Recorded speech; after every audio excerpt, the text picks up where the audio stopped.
wabarakatuh. Halo Sobat Podcast, kembali lagi bersama aku Nanda Fatma Zakia di channel Miftahul Ulum TV. Belajar, mendengar, berkolaborasi. Tempat di mana cerita, inspirasi, dan wawasan bertemu. Di episode kali ini kita akan mengupas sedikit cerita inspiratif tentang bagaimana seorang anak sekolah sampai bisa menjadi guru yang aktif ikut ngejob di grup El Sinta. Pasti seru banget ya, bagaimana perjuangannya mengatur waktu antara sekolah dan pekerjaan yang menuntut komitmen tinggi. Untuk membahas lebih dalam, saya sudah mengundang narasumber spesial yang pernah mengalami langsung tantangan ini. Yuk, mari kita sambut tamu spesial kita yang dulu sempat menjalani 2 peran sekaligus. Halo kakak, selamat pagi. Halo, selamat pagi. Senang banget akhirnya bisa ngobrol bareng kamu di sini. Juga bisa datang ke sini ketemu sama Kak Nanda Iya, ya. Kak, makasih. Bisa perkenalkan diri dulu Kak. Boleh. Halo, perkenalkan, nama saya Ayu Soraya, biasa dipanggil Soraya. Asal saya dari Dempet, Demak sendiri sini. Saat ini saya sedang menjadi seorang guru di Madrasah Aliyah Negeri Demak sebagai guru seni budaya ngajar kelas 10 dan 11. Sudah? Sudah, terima kasih Kak. Ini membahas tentang kakak ikut di grup El Sinta ya Kak ya? Boleh. Kakak pertama kali mulai di grup El Sinta dari kapan Kak? Dari saya lulus SD. Lulus SD kelas 6. Oke. Waktu sekolah dulu gimana sih awalnya kakak bisa mulai ngejob di El Sinta? Dulu first time, pertama banget terjun ke El Sinta. Ceritanya gini, waktu lulus SD setelah ujian nasional, dulu kan masih ada UN ya namanya ujian nasional gitu. Setelah UN kan biasanya libur panjang. Nah, waktu liburan itu kan sering di rumah. Kebetulan di rumah saya ada yang lagi les. Ada yang lagi les ke rumah saya sama bapak di lesi nyuling waktu itu. Terus saya ikut nimbrung, iseng penasaran gitu, kok bisa ya gitu, penasaran. Terus saya nyoba-nyoba ikut niup sulingnya gitu, ternyata bisa, cuma dikasih tahu ini tekniknya gini, ini jarinya kayak gini, terus niupnya caranya kayak gini. Terus saya praktek waktu itu, terus praktek ternyata bisa masuk, terus dikasih teori musik kayak do re mi kayak gitu-gitu, diajari notasi angka dan lain-lain sama bapak. Kemudian bisa dikasih PR lagu, ternyata bisa gitu. Kemudian selang beberapa bulan ya sering latihan kayak gitu, tapi latihannya belum bisa rutin karena masih anak-anak ya, rasanya masih pengen main gitu. Belum pengen kerja, kalau udah gede ya kerja gitu. Kalau masih anak-anak masih pengen main.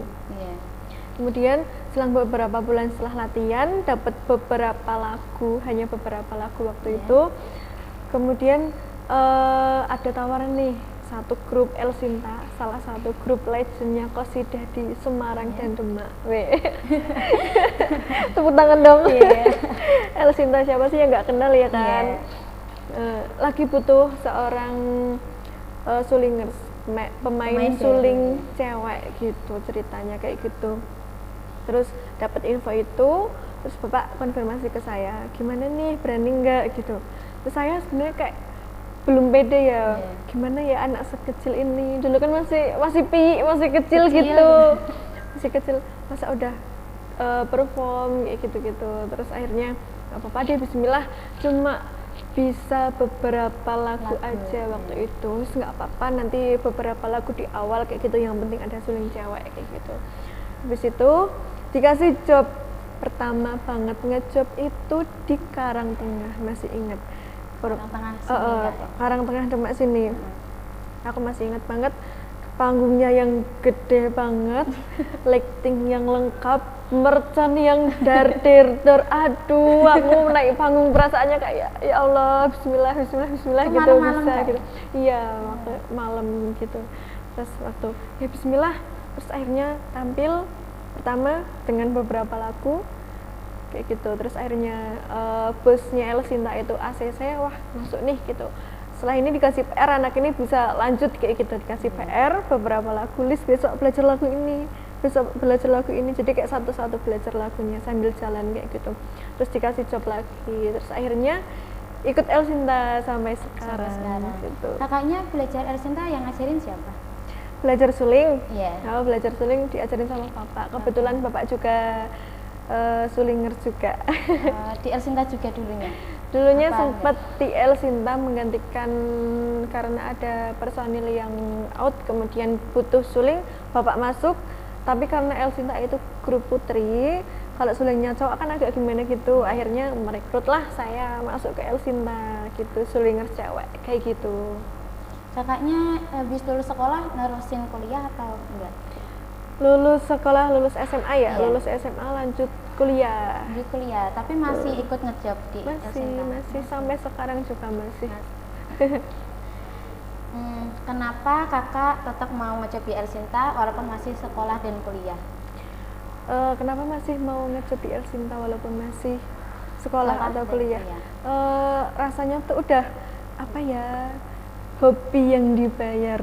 Paham nggak sih hobi yang dibayar? Rasanya kayak kita tuh sekedar menjalankan hobi tapi kita dapat bayaran, dapat cuan nggak tuh, lumayan kan, bisa nabung gitu, bisa beli apa-apa yang kita inginkan sendiri, pakai uang sendiri kayak gitu. Pokoknya seneng lah kita punya hobi yang main alat musik, kemudian bisa menghasilkan cuan, ya kayak gitu, menyalurkan hobi dan dapat cuan seperti itu. Oke. Gimana dulu kakak ngatur waktu antara sekolah atau kuliah sambil ikut ngejob? Dulu waktu sekolah SMA ya, zaman SMA dulu sudah menerapkan full day school, jadi sekolah SMA dari hari Senin sampai hari Jumat, Sabtu Minggu libur, jadi hari Sabtu sama hari Minggu saya pakai buat ngejob, sama kalau hari Senin sampai Jumat hanya menerima job malam. Seperti itu. Cara bagi waktunya gimana? Cara bagi waktunya malam kan ngejob, pagi udah sekolah,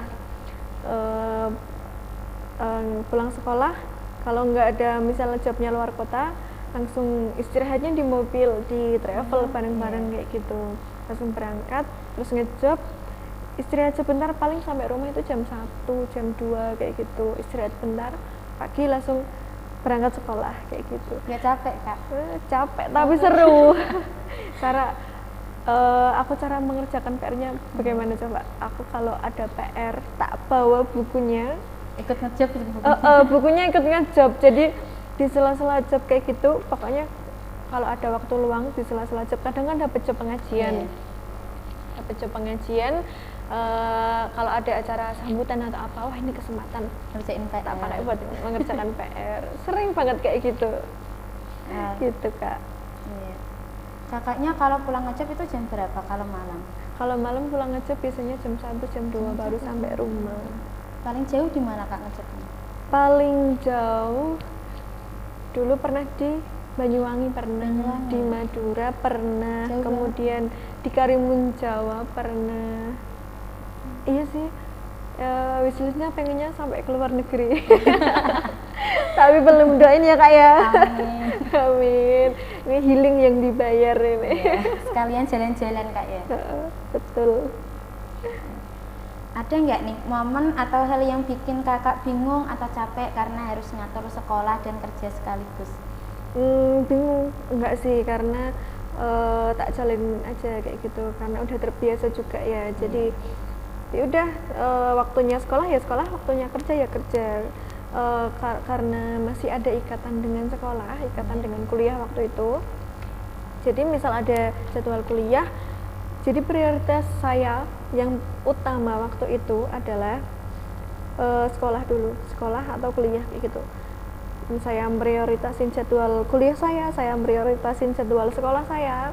Selagi ada jadwal kuliah sama jadwal sekolah, saya nggak menerima job seperti itu, kecuali kalau malam dan weekend gitu. Dari semua pengalaman ngejob di El Sinta, yang paling berkesan untuk kakak apa sih? Yang paling berkesan tuh, yang paling berkesan waktu ngejob di mana gitu? Iya. Pertama ngejob pasti berkesan ya, yang sudah tak ceritakan tadi, yang merconnya dar panggung yang gede banget, lighting yang wah, Itu berkesan. Selain itu kapan ya, waktu roadshow, jadi pernah El Sinta itu diambil sama Wings Food, dari sponsornya Wings Food. Itu mengadakan suatu acara waktu bulan Ramadan selama 15 hari tour keliling kota dari Jawa Tengah, Jawa Timur, Jawa Barat. Yang saya cerita ke Banyuwangi, ke Madura, itu ke Kudus juga. Sini yang paling deket tuh Kudus, di Demak belum ada waktu itu. Di alun-alun gitu. Selama 15 hari dari awal Ramadan kita udah check out, berangkat naik kereta. Pertama itu ke Banyuwangi. Nginepnya di hotel. Kalau siang tuh istirahat, latihan. Sorenya cek sound, kemudian malamnya perform, kemudian istirahat di hotel malam, paginya pindah ke hotel lain, ke kota lain. Seperti itu selama 15 hari. Itu berkesan banget, Kak, seru banget. Kadang kayak sedih, kayak jauh dari orang tua ya, apalagi bulan puasa kayak gitu, tapi nggak apa-apa, pulangnya dapat uang sekoper. Karena langsung dapatnya dari Wings Food, ya langsung dapatnya dari Wings Food gitu. Menurut kakak, kerja di El Sinta itu ngasih pengaruh apa buat hidup kakak? Pengaruh yang besar sekali, karena saya bisa mewujudkan cita-cita di El Sinta, melalui El Sinta, melalui pekerjaan saya di El Sinta itu tadi. Saya bisa nabung, beli keinginan saya, istri saya pengen beli ini itu, saya mewujudkannya melalui pekerjaan saya di El Sinta itu. Sedikit demi sedikit ditabung, terus alhamdulillah bisa tercapai satu persatu seperti itu. Dulu kakak pertama kali ikut ngejob, ada nggak teman sekolah kakak atau teman di El Sinta yang sulitin kakak? Kan kakak masih kecil pada waktu itu. Kalau temen dari El Sinta semuanya suportif, kayak ayo dek gitu. Pertama manggung saya belum bisa dandan, bayangin. Dandanin siapa kak? Ya kan, kalau perform kan harus dandan kan. Make up aja nggak ada. Bener-bener berangkat, bener-bener berangkat itu cuma bawa badan aja, bawa badan, bawa alat, berangkat sama mbak-mbaknya El Sinta semua suportif, didandanin sama mbak-mbaknya El Sinta gitu. Terus dari jilbabnya, model jilbab, terus seragam dan lain-lain semua dipersiapkan dari El Sinta kayak gitu. Alhamdulillah nggak ada yang sulit dari lingkungan El Sintanya ya, lingkungan keluarga El Sintanya. Alhamdulillah semua suportif, sampai sekarang juga masih jadi keluarga sama El Sinta, rasanya udah kayak keluarga tanpa kakak gitu. Kalau dari temen sekolah yang julid, menurut saya nggak ada juga, karena semua suportif. Saya kadang kalau misal belum mengerjakan PR kayak gitu-gitu, biasalah ya anak-anak sekolah Dicontekin gitu. Dicontekin, ini dikerjain ini, ditulis ada PR ini loh, kayak gitu-gitu. Kalau saya ngantuk di kelas, guru juga suportif loh, gurunya diginiin, habis ngejob ini pasti. Ngantuk gitu. Iya, semua ngertiin. Terus karena mereka bangga juga mungkin ya, punya murid yang punya talenta kayak gitu, terus dikembangin talentanya kayak gitu-gitu. Jadi semua suportif. Dari pihak sekolah juga suportif semua. Misal kalau ada acara di sekolah, pasti saya disuruh ayo Soraya tampil gitu. gas Pak, tampil gitu. Ready pokoknya. Pas kuliah pernah nggak ngerasa pengen berhenti ngejob gitu kak? Pas kuliah ngerasa pengen berhenti ngejob? Nggak ada sih, karena nggak ngerasa berat. Jadi kayak saya enjoy kuliah sambil ngejob, itu enjoy banget. Apalagi teman-teman saya kan kuliahnya di jurusan pendidikan seni musik, sama sesama anak-anak musik yang lain juga kebetulan sambil ngejob. Ada yang di weddingan, ada yang reguleran di kafe-kafe kayak gitu. Jadi teman-teman yang saling malah bisa, kalau ngejob positif tuh gimana sih, kalau ngejob di weddingan tuh gimana, kalau ngejob reguleran di kafe tuh gimana, sistemnya kita bisa sharing-sharing. Terus enjoy aja, lingkungannya mendukung, seru banget pokoknya. keluarga dan teman kakak, gimana reaksi mereka soal kakak yang sekolah sambil kerja? Reaksi mereka mendukung, suportif mereka. Alhamdulillah, semua keluarga juga mendukung. Tadi keluarga dari Elsinta mendukung, keluarga dari sekolah, teman-teman, guru mendukung, apalagi keluarga itu support system pertama. Alhamdulillah sangat mendukung gitu, kayak disemangatin kalau capek, tanya capek enggak kayak gitu. Diajak pijit kayak gitu, misalnya bener-bener lagi capek habis dari luar kota kayak gitu. Ibu juga alhamdulillah perhatian banget kayak gitu, kalau ada waktu istirahat ibu istirahat dulu kayak gitu. Kalau anak perempuan kan biasanya ini harus hari ini harus nyapu, harus ini harus ngepel gini. Kalau ibu saya enggak. Pengertian karena pengertian udah capek nih anak gitu. Misalnya saya lagi sholat juga dengan kesadaran diri sendiri, kalau ngerasa rumahnya kotor nyapu kayak gitu, enggak yang harus dipaksa sama orang tua, enggak. Selama ngejob di Elsinta, kakak pernah dapat tugas atau posisi yang paling seru? Ya. Tugas atau posisi yang paling seru kalau di Elsinta tuh job-desknya sudah masing-masing kak. Misal saya sebagai sulingers, pemain suling ya saya sebagai pemain suling gitu, yang lain job-desknya tetap. Kalau pemain keyboard juga main keyboard dari awal sampai akhir kayak gitu. Itu rata-rata satu grup ada berapa orang Mbak? Satu grup di Elsinta itu ada sekitar 10 sampai 15 pemain sama kru, karena ada beberapa kru yang sopir selain musisi ya, musisi, vokalis, kemudian ada sopir dan kru yang biasanya nata-nata alat kayak gitu, yang bawa-bawa alat kayak gitu. Itu yang main cewek semua atau ada cowoknya? Ada cowok, beberapa yang pemain gitar cowok sama kendangnya cowok. Bapaknya Kak Ayu, Soraya masih ikut atau enggak? Udah kebetulan sudah vakum. Vakum dari dunia musik. Setelah saya terjun ke musik, akhirnya bapak memutuskan untuk vakum, karena kalau dua-duanya jalan, ngerasa saya kan anak cewek ya, kayak kurang aja gitu penjagaannya.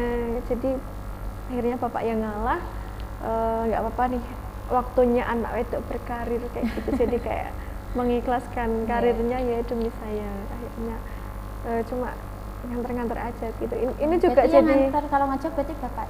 Betul sekali bapak. Ini juga jadi apa ya, wishlist saya, kalau bapak udah tua nggak usah kerja, pengennya saya yang kerja aja gitu, waktunya balas budi sama orang tua kayak gitu. Kakak dulu kuliah di mana? Kuliah di UNES, Universitas Negeri Semarang. Ambil jurusan? Ambil pendidikan seni musik. Lulus kapan kak? Lulusnya baru kemarin, tahun 2025 bulan Februari kemarin sudah. Sekarang udah jadi guru kemudian kemarin sempat ada lowongan, akhirnya mengapply ke lowongan tersebut, alhamdulillah dapat panggilan buat dites, tes masuk dan lain-lain, akhirnya lolos, kemudian mengajar baru 2 bulan ini. Baru 2 bulan. Setelah lulus, kenapa kakak milih jadi guru musik? Ada cerita khusus gak kak? Kenapa milih jadi guru musik? Gini kak, saya mikirnya itu jangka panjang ya. Kalau jadi musisi itu pasti ada ada masa, kita kan bakal tua. Kalau jadi guru kan sejahtera sampai tua kayak gitu. Saya terinspirasi dari itu sih. Kemudian waktu SMA punya seorang guru, namanya itu Pak Piko Madonna Putra. Pak Piko Madonna Putra. Saya masih ingat Pak Piko, guru seni budaya. Kalau ngajar tuh seru banget, nggak pernah membosankan. Entah saya yang suka sama pelajarannya atau beliau yang cara mengajarnya itu seru. Tapi serius saya ngerasa kayak, aduh, saya harus jadi kayak Pak Piko nih gitu. Terus akhirnya ini itu alhamdulillah. Waktu sekolah atau ya? Guru waktu sekolah di SMA. Dulu kakaknya SMA mana? Di SMA Negeri 1 di MTep. Dari pengalaman kerja di Elsinta, kakak belajar apa yang sekarang kakak pakai buat ngajar musik? Buat ngajar musik sekarang? Kalau ngajar musik sekarang itu Pasti bekalnya dari kuliah, karena kalau dari bekal dari El Sinta, dari belajar kita yang otodidak nggak mungkin bisa terjun ke dunia pendidikan, bisa ngajar kayak gitu. Jadi kenapa saya pengen kuliah, karena kembali lagi karena saya pengen jadi guru. Dulu udah punya bekal waktu SMA, SMP udah sering ngejob, terus setelah lulus SMA ini saya kemana ya kayak gitu. Saya kepikiran, terinspirasi dari Pak Piko, pengen jadi guru musik. Akhirnya kalau jadi guru musik itu kan harus kuliah, tentunya harus kuliah S1, dan jurusan yang sesuai dengan seni budaya adalah seni musik. Kemudian saya usaha waktu itu lulus SMA, gimana pun caranya saya harus bisa masuk ke UNES jurusan seni musik kayak gitu. Terus akhirnya alhamdulillah dipermudah sama Allah jalannya, bisa masuk ke UNES lewat jalur prestasi, jalur rapot yang tanpa mengeluarkan biaya sedikit pun, UKT pun gratis. Alhamdulillah. Alhamdulillah, malah dapat bidik misi ini di UNES. Kakaknya waktu kuliah ngekos? Betul. Ngekos tapi sering laju karena sering pulang ngejob. Sampai teman-teman kos saya tuh, kalau saya di kos ya seharian di kos kayak gitu, teman-teman di kos sampai kayak gini, tumben ini Soraya di kos, biasanya nggak pernah di kos kayak gitu. Nggak pernah itu saya stay di kos ya kak ya, sampai tumben banget ini Soraya di kos kayak gitu. Kalau sampai iya mbak ini lagi apa, lagi libur, mau pengen di kos kayak gitu sama mbak kos. Gimana cara kakak supaya bisa berhenti antara kerja jadi guru musik sama ngejob? Biar bisa balance antara guru musik sama ngejob. Sekarang ya berarti ya. Sekarang prioritas utama, dulu waktu SMA kuliah prioritas saya sekolah, sekarang prioritas utama saya ngajar gitu. Jadi jadwal utama saya adalah jadwal ngajar.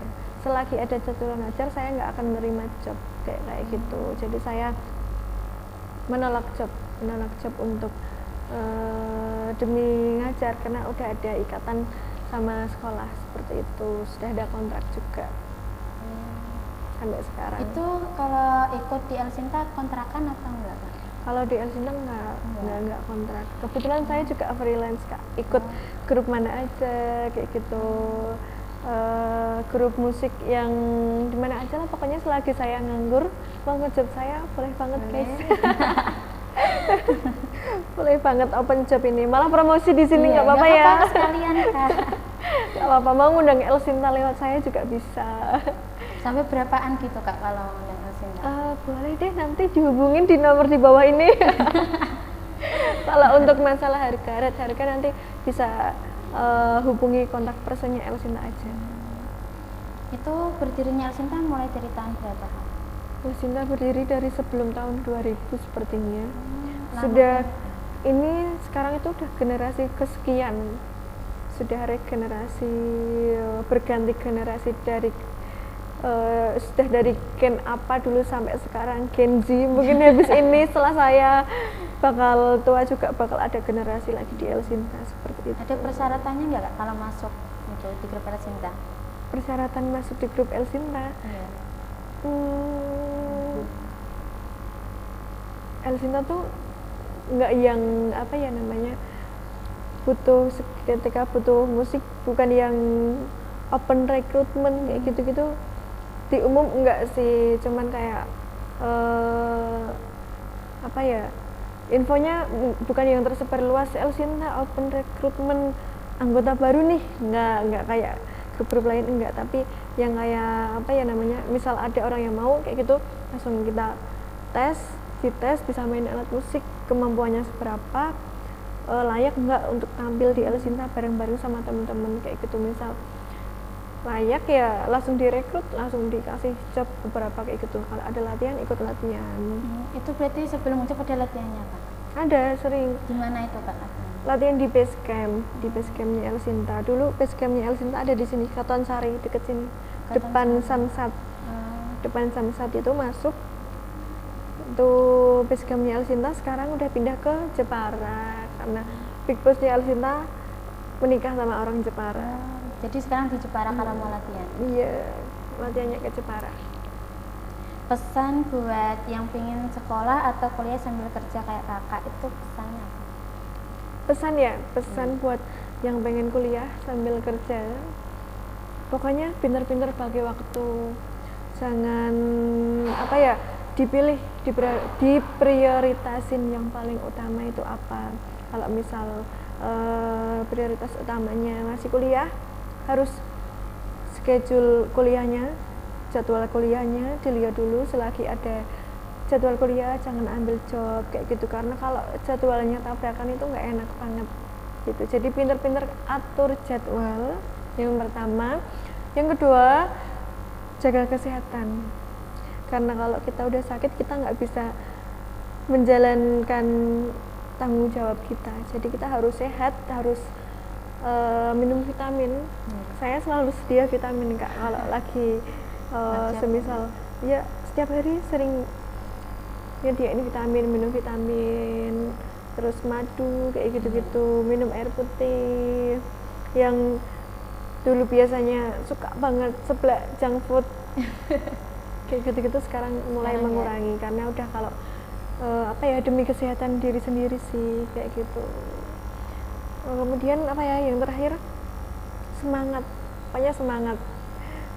Seru banget kuliah sambil kerja. Kuliah sambil kerja itu seru banget pokoknya. Semangat, jadi kalian nggak yang aduh bisa nggak ya, nggak boleh kayak gitu, nggak boleh pesimis, harus semangat, pasti bisa. Jadi harus apa ya, yakin kalau kita tuh bisa kayak gitu. Oke. Motivasi buat kakak. Motivasi dari saya buat teman-teman ini, motivasi buat dari saya buat teman-teman. Teman-teman yang hobi main alat musik gitu, apa umum juga nggak apa-apa. Buat teman-teman umum, pokoknya gini, apa ya, saya tuh pernah dapat dari guru saya, kalau lagi pengen mencapai sesuatu, lagi punya target, namanya kita pengen mencapai suatu tujuan, pasti kan nggak ada yang namanya jalannya mulus langsung sampai ke tujuan. Pasti kita merasakan dulu nggak enaknya, geronjal-geronjalnya dulu dirasakan ya kan, nggak enaknya, kemudian pahitnya dirasakan, baru kemudian kalau udah merasakan nggak enaknya baru merasakan manisnya kayak gitu, madunya kayak gitu. Kalau di tengah-tengah kita mau mencapai sesuatu belum tercapai, sesuatu itu belum tercapai, terus kita mau nyerah, pasti kan eman ya, kita cuma merasakan pahitnya aja, merasakan nggak enaknya aja. Jadi kalau mau buat teman-teman semua, kalau mau mencapai sesuatu, kita punya target, harus dicapai targetnya sampai kita dapat kayak gitu. Kalau nggak dicapai, di tengah-tengah jalan kita putus asa, nggak enak banget, kita nggak bisa merasakan manisnya, cuma dapat nggak enaknya aja. Jadi teman-teman semua, pesan dari saya, kalau mencapai sesuatu, pengen mencapai sesuatu target, harus dicapai sampai target itu dapat kayak gitu. Pesan dari saya sih, motivasi, semoga dapat menginspirasi. Yang terakhir Kak, pesan buat grup El Sinta. Pesan buat grup El Sinta, semoga semakin solid. Yang ini udah solid, semoga tambah solid.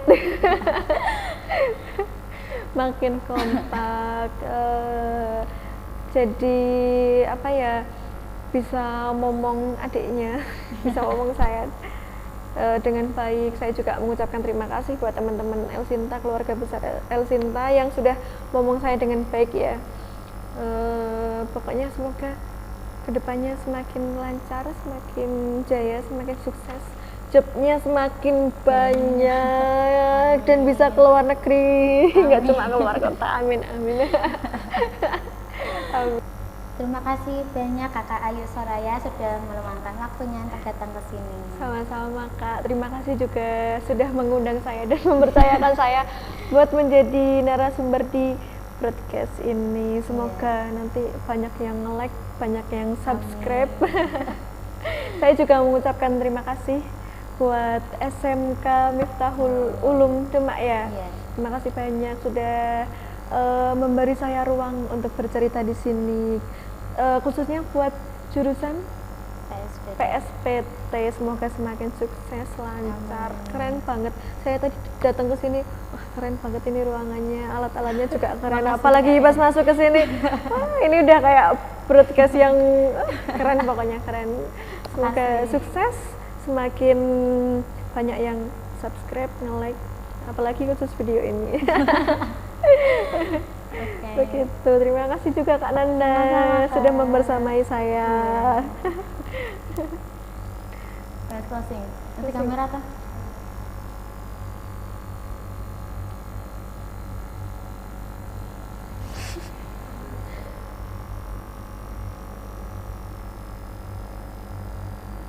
Hai hai.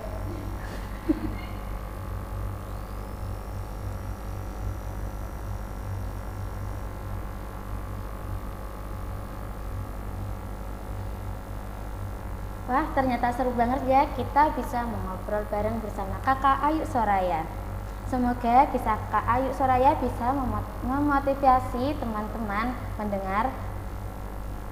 Semoga kisah Kak Ayu Soraya bisa memotivasi teman-teman pendengar kita yang juga punya banyak aktivitas dan ingin tetap bisa sukses di sekolah sekaligus mengejar passion mereka. Jangan lupa Sobat Podcast, kunci utama dari semuanya adalah manajemen waktu dan dukungan dari orang-orang terdekat. Kalau kalian punya pengalaman serupa atau pertanyaan, langsung saja tulis di kolom komentar atau hubungi kami melalui media sosial. Sampai jumpa di episode selanjutnya. Tetap semangat dan jaga keseimbangan hidup. Aku Nanda Fatma Zakia, pamit undur diri. Assalamualaikum warahmatullahi wabarakatuh. Bye bye. Bye bye. See you. Jangan lupa undang aku lagi ya, Kak. Iya.